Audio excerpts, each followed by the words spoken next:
Хилэнцгийн асцендентийн 11 дээр сарыг харцгаая. За ер нь бол Марс ангараг гарыг таны орд дээр, таны асцендент дээр ирснээс хойш энэ хугацаанд маш олон хилэнцүүд ер нь гимтэж бэртсэн гунигтай мэдээнүүдийг их сонслоо. Ер нь жоохон амирла. Тэгээд зүгээрөө та нар ирнэ. Эсвэл уур уцаартай байгаа ч юм уу, эсвэл гимтэж бэртсэн, эсвэл хүмүүстэй харилцаа жоохон тиймхэн байгаа үеэс өрнөж байгаа болов. За юутаас жоохон тиймхэн байна. Өнгөрсөн хэд хоногуд бол Libra New Moon баснаас хойш таны 12 дугаар хаваас дээр өвчин зовлонгийн асуудлуудаас нэлийн тулгарсан юм шиг санагдаж байна. Эсвэл жоохон сэтгэл санааны асуудлууд, эсвэл жоохон тусгаарлагдсан ч юм уу те. Тийм өдөр хоногуд өнгөрсөн болов. За 11 сар болвол 2 дугаар хавас руу таны ангараг гараг 2 дугаар хавас руу 11 сарын 4-нд нүнэ. Энэ 4-наас хойш таны төвлөрөх сэдвүүд хоол хүнс, мөнгө санхүү, хувийн амжиргааны зардал, тэгээд материалын үйл хэрэг, хувьд сунар, гэх мэтлэн эд материал, гэх мэтлэн газардсан сэдвүүд нь материалын үйл хэрэг таны төвлөрөх сэдв байх болно. Эсвэл таны хүрээлэх орчин тийм сэдвүүдээр солигдно гэсэн үг. За энэ нь гэхдээ заавал учир зүггүй баяжна гэсэн үг биш, эсвэл учир зүггүй маш их зарлаг гарна гэсэн үг биш. Аль аль нь холимогоор орж ирнэ гэсэн үг. 5-нд full moon таны 7 дугаар хавас дээр гарна. Тэгэхээр 7 дугаар хавас дээр хосын харилцаа ч юм уу, эсвэл түншлэл, гэрээ хилцэр гэх мэтлэн бүх төрлийн нэг харилцааны үйл хэргүүд дээр жоохон драматик уур амьсгал 5-наас хойш бүрдээд 14 хоног үргэлжлэх нь байна. За тэрийг 7 дугаар хавсан сэдвээр ярилцахтаа харцгаая. За ерөнхийдөө бол энэ сарын турш маш олон аспектууд байна. Маш олон үйл явдалтай. Ер нь маш завгүй байна гэсэн үг. Энэ 11 сард та маш завгүй байна. Олон асуудалтай, сайн муутай бүх юм тохиолдох боломжтой байна. За гэхдээ сайн байх өдрүүдийг нь хэлж өгье. 11 сарын 17-ны аспект нар бархасад гарагтай гурвалжин аспект үүсгэх үед 13-наас 21-ний үед өдрүүдэд бархасад гарагийн эерэг нөлөөнүүд орж ирнэ.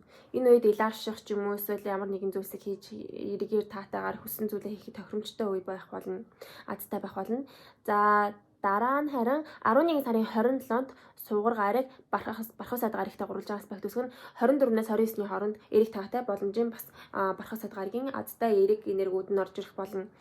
За бусад үед нь бол жоохон тийм байна. Учир нь 11 сарын 5-нд full moon-аар ангараг гараг Уранустай Тэнгэрийн ван гарагтай эсрэгцэн. Тэгэхээр 4-өөс 7-ны хооронд гинтийн балиар огцом шийдвэр гаргах эсвэл ямар нэгэн гинтийн үйл хэргүүд тань тохиох боломжтой. Энэ жоохон сөрөг байж болно. Эсвэл энэ харилцааны хувьд нөлөөлж болох юм бас те. Харилцааны хувьд гинтийн балиар салах ч юм уу, эсвэл гинтийн балиар муулзах ч юм уу, юу ч хийж болно. Эсвэл гинтийн балиар хин нэгтэй уулзах ч бас байж болно. 11 сарын 8-нд суугар гараг Плуто буюу дэлхийн ван гарагтай дөрвөлжин аспект үүсгэн. Энэ үед мөн жоохон хүн хэцүү, ядралттай, дарамт чахалттай, эсвэл тийм хин нэгний үгэнд орохоос өөр сонголтгүй ч юм уу, манипуляцдуулах ч юм уу, тийм байдлаар нөлөөлж магадгүй. Эхний хэд хоногийн аспектууд жоохон тийм байна. Шууд онцгүйгээр эхэлж байна. За 11 сарын 13-нд ангараг гараг бод гарагтай уулзсан бичиг цаасны ажил хэрэг хийх, хөдөлгөөнтэй үйл хэрэг хийх, харилцааны үйл хэрэг хийх гэх зэрэгээр нөлөөлнө 8 сарын 5-ны хооронд. Гэхдээ яг энэ үед бархасад гарагийн нөлөө хамт орж ирэх учраас энэ нь дайжгүй эрэг таатай байдлаар нөлөөлж болох юм аа. За 11 сарын 17-нд нар санчир гарагтай гурвалжин аспект үүсгэн 13-наас 21-ний хооронд та хариуцлагатай хин нэгэн болох хэрэгтэй болно. Эсвэл энэ үед хин нэг хүмүүст илүү ингээд энэ хүнээс суралцах хэрэгтэй мэн, энэ хүнийг үгэнд орох хэрэгтэй мэн гэсэн тийм гадаад байдлын энерги ялгарна танаас. За 11 сарын 20-нд нар бод гарагтай уулзна. Тэгэхээр мөн адил хөдөлгөөнтэй оюуны энергиуд эрчимжинд хөдөлгөөнтэй энергиуд нь эрчимжих боломжтой. Харилцааны үйл хэрэг хэн ийш тийш явна гэх мэтлэн тийм ээ. За 11 сарын 21-нд нар Уранустай Тэнгэрийн ван гарагтай эсрэгцэж байна. 20-аас 22-ны хооронд жоохон тийм гинтийн таамаглаагүй байдлаар нөлөөлж магадгүй. Энэ үед жоохон болгоомжлоорой. Эсвэл гинтийн таамаглаагүй ямар ч үйл хэрэг тохиож болно. Уранусын нөлөөг бол сайн гэж муу гэж хэлэхэд хэцүү байдаг. Энэ зүгээр л гинтийн байдаг. За 11 сарын 24-нд ангараг гараг South Node-тай уулзах юм байна. 20-аас 29-ний хооронд South Node-ийн нөлөө орж ирж байгаа учраас өмнөд занглаа нэг хаалгыг ингээ бүрэн хааж байгаа онцлогтой байдаг. Тэгэхээр энэ үед жоохон сэтгэл хямралтай байх ч юм, өөрийгөө жоохон гол жоохон тогтшоогоо байх ч юм уу те. Эсвэл ямар нэгэн харилцаа, эсвэл ямар нэгэн ажил хэрэг, ямар нэгэн таны муу зуршил ч юм уу юу ч хийж болно. Тэдгээр зүйлсийг ингээ цэгцлэн дуусгаж тавьж явуулах, дотоод их цэвэрлэгээ хийх тийм үе байх болно. South Node-ийн нөлөө. За 25-нд сугар гарыг бууд гарагтай уулзна. Мөн бууд гарыг новын энергиэр нөлөөлнө, хөдөлгөөнтэй энергиэр нөлөөлнө. За тэгснэ энэ нь бас бархасаад гаргийн нөлөө хамт орж ирж байгаа. Ер нь энэ 20-оос хойш бүх аспектууд нь South Node, өмнөд зандлаа, бууд гарыг, бархасаад гарыг, санчир гарыг бүгд хамт орж ирж байгаа. Тийм холимог амар жоохон замбраагүй, жоохон chaotic амар тийм олон үйл явдалтай хэд хоног юм байна. Ер нь бол тэгэхээр энэ үед бол сайн тамуутай гэдэг ер нь холимог гэдэг ойлгоорой. Гэтэ амаргүй үе байх болно. За 11 сарын 30-нд сугар гарыг Uranus буюу Тэнгэрийн ван гарагтай эсрэгцэн 29-ноос 30-ны хооронд бас л гинтийн тамблаагүй байдлаар ямар нэгэн зүйлс болох юм байна. Гэтэ 11 сарын сүүл хэсэг үе бол санчир гарагийн ретроград дуусч байгаа үе. Mercury retrograde дуусч байгаа үе учраас энэ үед тийм нэг чухал шийдвэрүүд гарна. Чухал үйл хэргүүд нь жин там болох үе учраас жоохон шокинг байж магадгүй. Давитаж эрүүл мэндэд анхаараарай гэж зөвлөё. За хосын харилцаа гэх мэтлэн түншлэл гэрээ хэлцээр гэх мэтлэн бүх төрлийн нэг харилцааны уур амьсгалыг харцгаая. За миний өмнө хэлсэнчлэн 11 сарын 5-нд таны 7-р хаус дээр full moon тэрэг сар гарна. Тэгэхээр энэ бол маш олон харилцааны үйл хэргүүдийг эрчимжүүлэх болно. Сайн орчиж болно, муу орчиж болно. Ер нь юутаач амар 50 байхгүй 50 лав байхгүй 11 сарын 5-наас хойш. За детальчилж харъя. За 11 сарын 3-нд сугар гарыг бархасаад гарагтай уулзсан. Тэгэхээр 10 сарын 31-ээс хойш 11 сарын 6 хүртэл. За 5 хүртэл. Эхний 5 хоног бол харилцаа холбоонд эрэг таатай байна. Хүмүүстэй уулзах хэрэгүүд эрчимжин, гэрээ хэлцээр хийх үйл хэрэгүүд нь эрчимжин, ямар нэгэн харилцаанд хэрвээ байгаа бол харилцаатай байгаа, relationshipтэй байгаа бол тэр харилцаанууд нь таатай, дайггүй, хайрлуулалтай, дайггүй байна. За 11 сарын 8-наас сугар гарыг Плуто буюу Дэлхийн ван гарагтай дүрлж байгаа аспект үүсгэн. Энэ үеийн харилцаа холбоонд жоохон дарамттай, хэцүү, үйл ялгалцсан, салах, эрсдэлтэй ч юм уу, ямар нэгэн гэрээ хэлцээрийг цуцлах ч юм уу. Эсвэл уулзахаар болсон байсан уулзахаар амлсан, ярилцсан байсан амлалтууд нь цуслагдах ч юм уу гэх жишээний байдлаар бас нөлөөлж магадгүй. 7-ны сесны хооронд.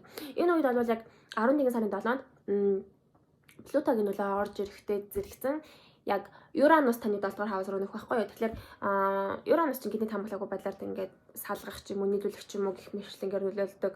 Энэ нь гэхдээ тийм шинэлэг зүйл огтхонч биш. Учир нь 2018 оноос хойш Тэнгэрийн ван гараг болох Uranus таны 7-р хаус дээр хосын харилцааны асуудлууд дээр маш ихээр асуудлуудыг тарьж эхэлсэн.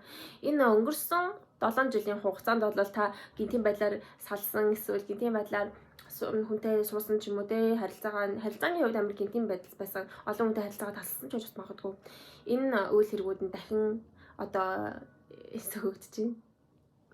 Uranus нөгөө яг cusp дээр байгаа байхгүй юу? Taurus болон Gemini-ийн cusp дээр тэгээ Uranus retrograde хөдөлгөөнд байгаа учраас эргэж буцаад таны 7-р хаус руу нүүж гинэ гэсэн үг. 11 сарын 25-нд сугар гараг бууд гарагтай уулзсан. Энэ нь хостойгоо харилцах, эсвэл ойрын аялал хийх, иш тийш явж хүмүүстэй уулзах, гэрээ хэлцээр хийх гэх мэтлэнгээр оюуны энергиүүдийг эрчимжүүлж илүү хөдөлгөөнтэй болгож өгөн таныг эсвэл хостойгоо ойрын аялалд гарч бас болох юм. Эсвэл зүгээр л хүнтэй уулзах бас байж болно. За 11 сарын 27-нд бархасаад гарагийн нөлөө орж ирсэн. Тэгэхээр 24-өөс 29-ны хооронд 27-ны аспект бол эрэг таатай байна. Энэ үед хүмүүстэй харилцах үйл хэргүүд нэрчимжинд хэрвээ харилцааны үйл хэрэг хийдэг бол энэ үед үйлчлүүлэгч client гэсэн эсвэл энэ үед чухал гэрээ хэлцээр хийх болно. Ер нь чухал гэрээ хэлцээр хэрвээ хийх гэж байгаа бол энэ бархасаад гарагийн нөлөө орж ирж байгаа 11 сарын эхний 5 хоног тэгээд 27-ны үеэр хийж болно шүү. Гэтэ 27-ны үеийн жоохон болон гэхэд бас жоохон тийм л дээ. Учир нь маш олон гаригуудын нөлөө хамтдаа орж ирж байгаа сайн муутай хосолсон үе учраас энэ үеийн бас яг цэвэр сайн гэж хэлэхэд бас жоохон хэцүү, итгэлгүй байна өөртөө. Юутаа ч бархасаад гарагийн нөлөө ихтэй орж ирж байгаа юм чинь бархасаад гарагийн нөлөөндөө итгээд энэ үед чухал гэрээ хэлцээр уулзалтаа хийгээрэй гэж зөвлөе. Магадгүй зарим нь энэ үеэр хостой олох ч юм уу те эсвэл дайггүй боломжтой хүнтэй танилцж бас магадгүй юм. Эсвэл зарим нэг харилцаа нь муудсан байсан бол энэ үед сэргийх боломжтой бархасаад гарагийн нөлөөнөөс үүдэж.